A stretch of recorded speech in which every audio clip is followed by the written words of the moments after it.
Welcome to Star Chat, the podcast where we dive into the wonders of the universe and explore the latest developments in space news. I'm your host, Carl, and I'm thrilled to have you joining us today.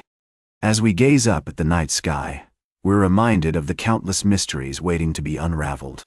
And one of the most thrilling experiences for stargazers is witnessing a meteor shower. There's something magical about watching those tiny particles burn up in our atmosphere, leaving behind trails of light that evoke a sense of awe and wonder. Speaking of which, we have some exciting news to share with you today. The Lyrid Meteor shower is just around the corner, peaking on the evening of April 21st. This ancient meteor shower has been observed for over 2,700 years, with records dating back to ancient China in 687 BCEY. Can you believe it? The Lyrids have been putting on a show for centuries, and we're lucky enough to still be able to witness this spectacle today. Now, if you're planning to catch the Lyrid meteor shower, here's what you need to know. The best time to watch is late in the evening of April 21st, before the thick waning crescent moon rises a few hours before dawn. You'll want to find a dark spot with minimal light pollution and get comfortable, because the show will be worth it. The Lyrids are known for producing some stunning meteors, with rates of up to 20 per hour at their peak. As we explore the Lyrid meteor shower, we'll also be delving into its history and significance. From ancient Chinese observations to modern-day astronomy, we'll cover it all. And if you're an avid photographer, don't forget to submit your photos to EarthSky's community gallery. We love seeing your shots of the night sky, and who knows, you might just capture a stunning Lyrid meteor. So grab a pair of binoculars, get outside, and enjoy the show. The Lyrid meteor shower is a reminder that we're part of something much bigger than ourselves, a universe full of wonder and mystery. And as we continue to explore and learn more about our cosmos, we're constantly reminded of just how small, yet connected we are. We'll be right back with more fascinating space news on StarChat.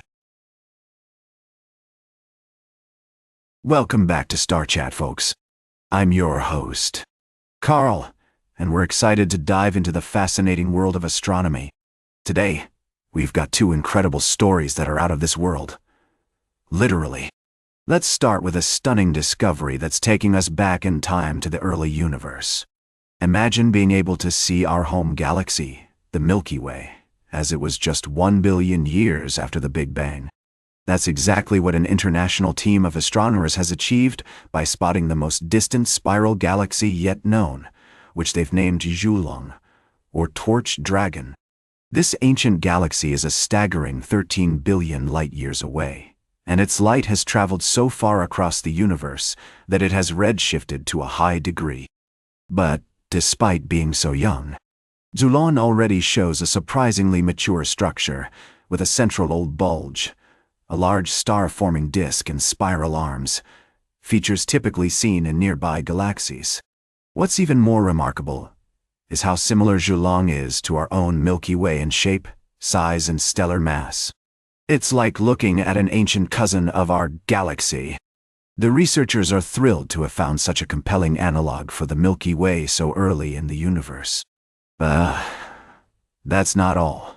We've also got some amazing images of the Milky Way to share with you. As we're now in the midst of Milky Way season, astronomers and photographers are capturing breathtaking shots of our home galaxy. From the stunning vistas of starry skies to the intricate details of nebulae and star clusters, these images are a reminder of the awe-inspiring beauty that's right above us. So, take a moment to appreciate the wonders of the universe, and let's keep exploring. Stay tuned for our final story of the day, right here on StarChat. Welcome back to StarChat. As we conclude today's journey through the cosmos, let's take a look at a fascinating story that's been making the rounds on social media. You might have seen it. The claim that a smiley face moon will appear in the sky on April 25th, 2025. But, as is often the case, the reality is a bit more nuanced.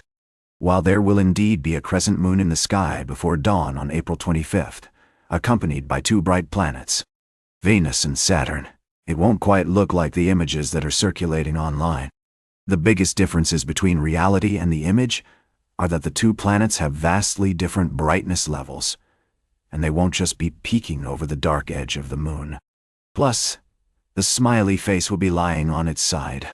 So, what can you expect to see on April 25?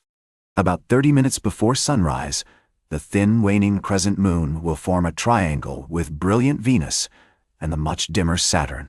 Mercury will lie near the horizon and might be difficult to spot.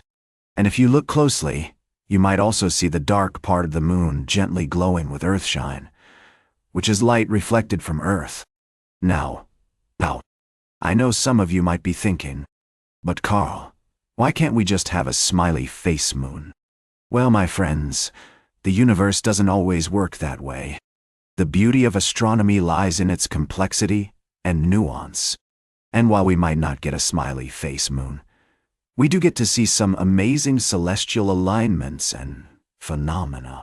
So, go ahead and mark your calendars for April 25 and take a look at the sky before dawn. You might just catch a glimpse of this beautiful crescent moon, Venus and Saturn. And who knows, you might even spot Mercury and Neptune hiding in the background. As we conclude today's Star Chat, I want to remind you all that astronomy is not just about looking up at the stars. It's about understanding the universe and our place within it. It's about critical thinking, skepticism, and a willingness to learn. And most importantly, it's about inspiring wonder and curiosity in ourselves and others. That's all for today's Star Chat. Remember to like, share, and subscribe. And until next time, remember to keep looking up at the stars.